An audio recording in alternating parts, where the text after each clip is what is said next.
Welcome to LiftBridge Publishing's Q&A session of Publishing 101. I want to take the time to thank you all for listening in and for those who email questions for us to answer. For those who missed the deadline, I will be taking the time to read through the questions sent in. You can send your questions to info@liftbridgepublishing.com and we will answer them in upcoming calls. My name is Ashley Graham and I am the CEO of LiftBridge Publishing, and I am also an author consultant. For those who wish to publish, we covered most of the questions in our previous workshop, but I will briefly address some of the questions. Our first question, I have a manuscript, now what? If you have your manuscript written, there are a few things a publisher look for before calling a manuscript complete or final. Here's a checklist you should consider. Is my material included in one electronic format document? This document should be in a Word, Pages, or PDF document. Is my layout in order in the way that I intended to be published and printed? One consistent thing that I found with communicating with authors with their manuscript is either an author sending to us an email full of separate Word documents, and in the subject line of the email, here's my manuscript. That is wrong. Or they send us their manuscript with pages everywhere and said, here's my manuscript. That is also wrong. It is not the publisher's responsibility to put your manuscript into one document. That is the writer's or the editor's. It is not the publisher's responsibility to place your document in the order that you want. That's the author's responsibility as well. It is helpful for each author to also have a table of contents as a reference. Please keep in mind for those who want to publish, your publisher should receive what's considered ready to go to print. Publishers are not editors. Put your book in the format that it should go in as far as book size. That's what publishers do, but I repeat that they do not make any changes to your book. If LiftBridge Publishing is your publisher, you will receive a kind email that says, please resend your manuscript in a print-ready file. So if you send in a manuscript to us and it has separate pages or it has instruction for us to put your pages in certain order, we will send you an email back for you to make those changes and to resend us the manuscript so that we can have it on file when we are ready to put your book in the order that it should go as far as the size. Okay? What is the difference between a copyright and a trademark? Why do you need a copyright? Because we live in an age where we are constantly exchanging, sharing documents through email. We trust too many people with our work of art, not knowing that someone can steal our work or pass it on as their own. Having a copyright protects your work legally. A copyright is the legal right given to the originator or assignee to print, publish, perform, film, or record literary, artistic, or musical material. This protects your literary work legally. What does copyright protect? Copyright protects original works of authorship, including literary, dramatic, musical, and artistic works such as poetry, novels, movies, songs, computer software, and architecture. A copyright does not protect facts, ideas, systems, or methods of operation. How is copyright different from patent or a trademark? A patent protects inventions or discoveries. A trademark protects words, phrases, symbols, or designs. So a trademark, for instance, protect a book title. The inside of your book is protected by copyright, but if you would like your book title to stand out, you would need to register it with trademark. And if you want to negate that information, you can go on to Amazon, go to books, and go into the search engine and, for instance, search something like love stories. I'm sure you would receive different versions of a book called Love Stories from different authors, and that is because that book title is not trademarked. So therefore, it is not protected to only one author.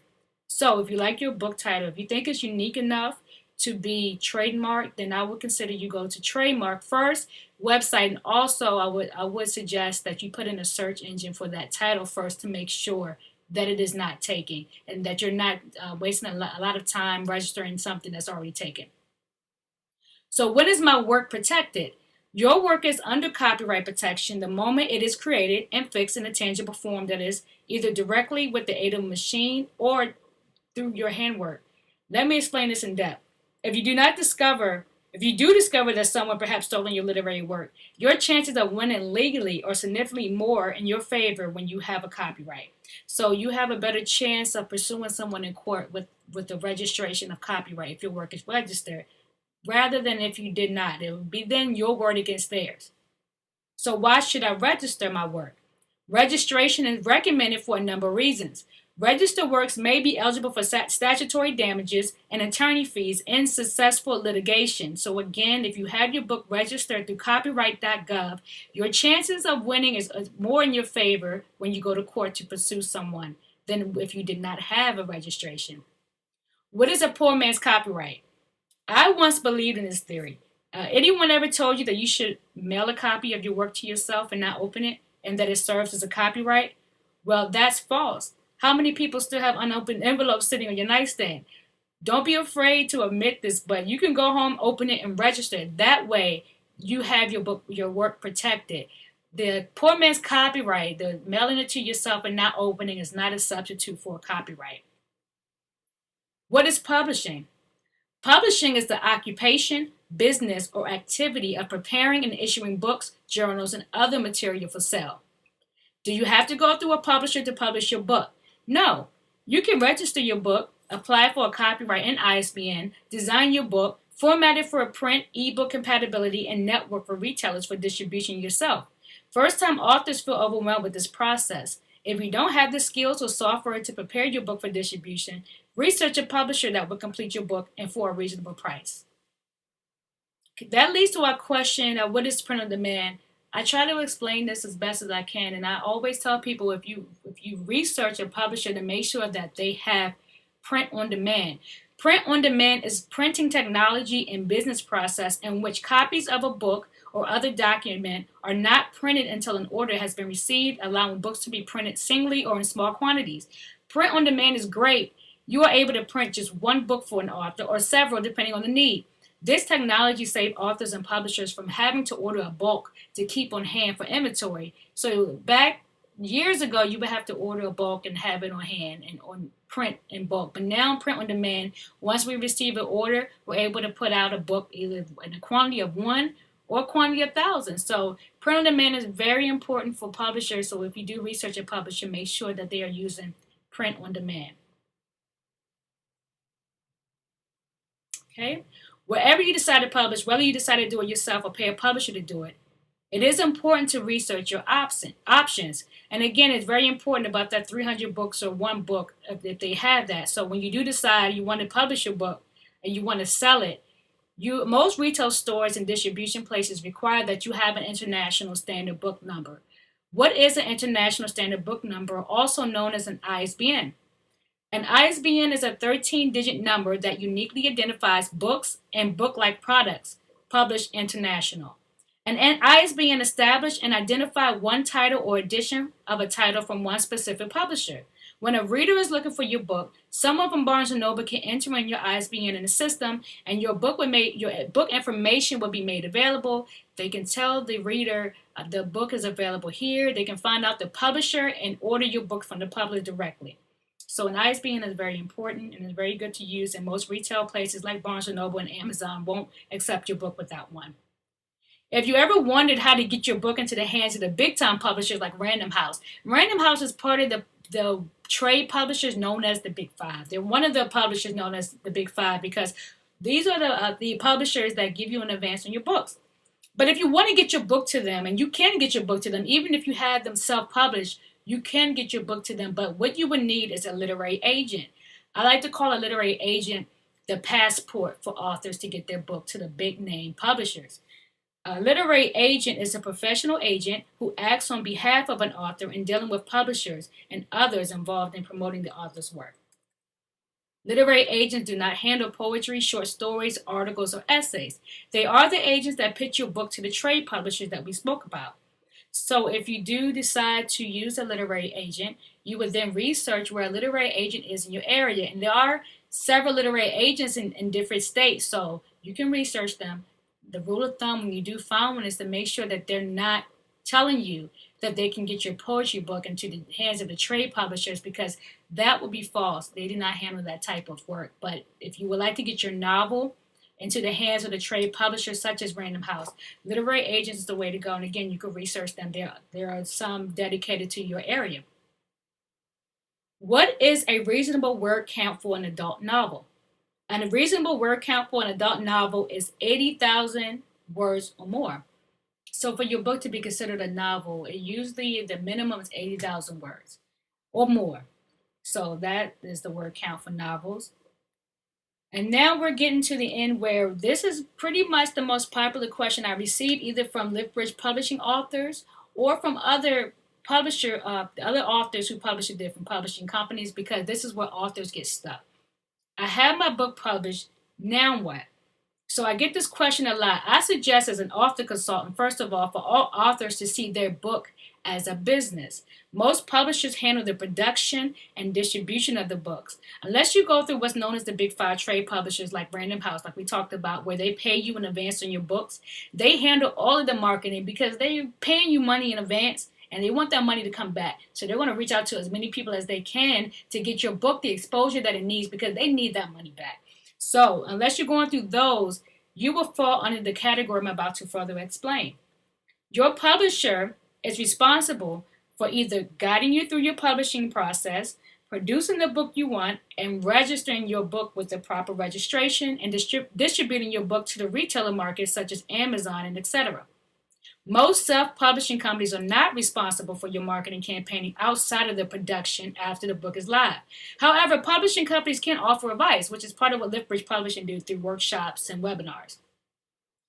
Getting your book the exposure that it needs is in the hands of the author. I stress that again. Getting your book the exposure that it needs is in the hands of the author. I encourage all authors to think about setting up a book tour immediately after your book is printed. You can set it up before your books are printed, but definitely immediately after your book is printed.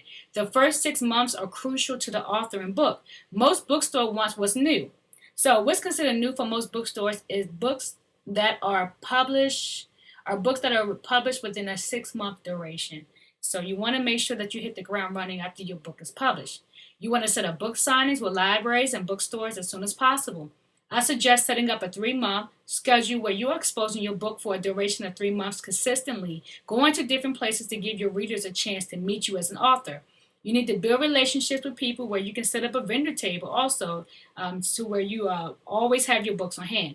So I encourage, if you have book signings, to always have books on hand. You never want to be without books, especially at these book signings. You don't want to give people the information to say, hey, I don't have books, but you can go to this website, because the chances go significantly down for them to go online and purchase rather than just purchasing right then and there where they're actually meeting you and having a chance for you to sign.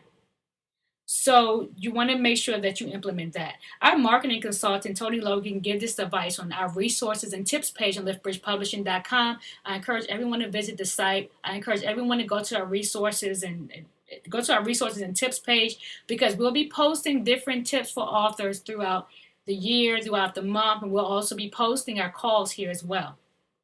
So Tony says, so you wrote a manuscript, you finally got your book published, so now what? A great question, and we at Lifbridge Publishing have the answers. We will break down a few great ways to build your brand awareness, help promote your book on a budget you can afford. And I'm going to go through briefly what he says. And if you want to read the full article, feel free to go online and read the full article. It's a great article. He suggests encouraging book reviews, promoting via social media such as Facebook, Instagram, and Twitter. Tony says marketing is vital in order for any business to be successful. And with free social media platforms, you can help build brand awareness and drive traffic to your site, blog, or online store, and ultimately drive sales. Branding yourself as an author is a start. You have to get up, get out, and network. That's the bottom line. Your publisher will produce your book, distribute your book, but you must bring awareness to your readers and to your book by creating strategies. So going forth, I do encourage all you authors to get up and build your brand. I will have some upcoming calls with different speakers that were successful in that, and they will be able to give you the tips that they had to go through. So for more information, to stay tuned with our calls, please like us on Facebook at Lifbridge Publishing. Also, go visit our website at www.liftbridgepublishing.com. I want you to subscribe to our emails. If you go online and subscribe to our emails, you will receive our newsletters, you will receive our upcoming events, and any way that we can help. And also feel free to email your questions to info@liftbridgepublishing.com. Thank you for your time. If you have any questions, go ahead right now after this, send us the email so that we can prepare the answer for you in our next call. Have a great day. Have a great night. Thank you.